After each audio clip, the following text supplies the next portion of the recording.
Jam on toast! Hey everybody, we're here to talk about Neds. Now this is a Scottish movie that focuses on a young boy. You might call it a coming of age story that is extremely smart and has to deal with his brother's reputation ahead of him, who lives kind of a thug life. Between his brother's reputation and his intelligence, he's completely ostracized by teachers, parents, and classmates.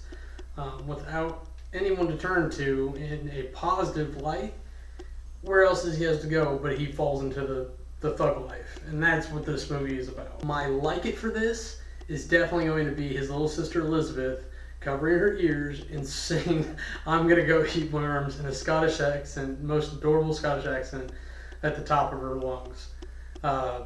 So fun, such a funny part, and it definitely has juxtaposition to the next scene.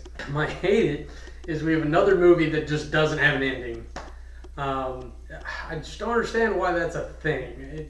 It doesn't work for me to just stop telling the story. If I just cut this video off now, you'd be pissed, and even if you didn't like what you heard so far. MPB was definitely the main character. Actor played the character very well.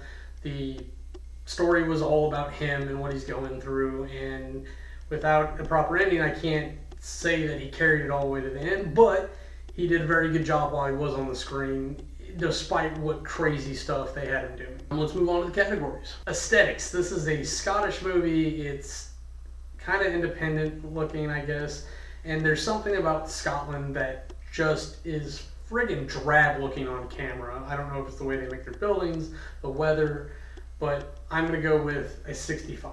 Character development was done very well. They looked at how he would transform, and I think they spent a lot of time concentrating on him, not necessarily the supporting characters or the other thugs or the gangs themselves. Even though they did his parts really well, I think they could have done some other things better. I'm going to go with the 75 for character development. The story, if it had an ending, maybe it could have gone up to an 80 or a 90, but to me, the story was incomplete. We saw a good bit of it up to a certain point, and we never saw what actually happened with him, where he went with himself. Even though he finally turns around and goes back to school, there's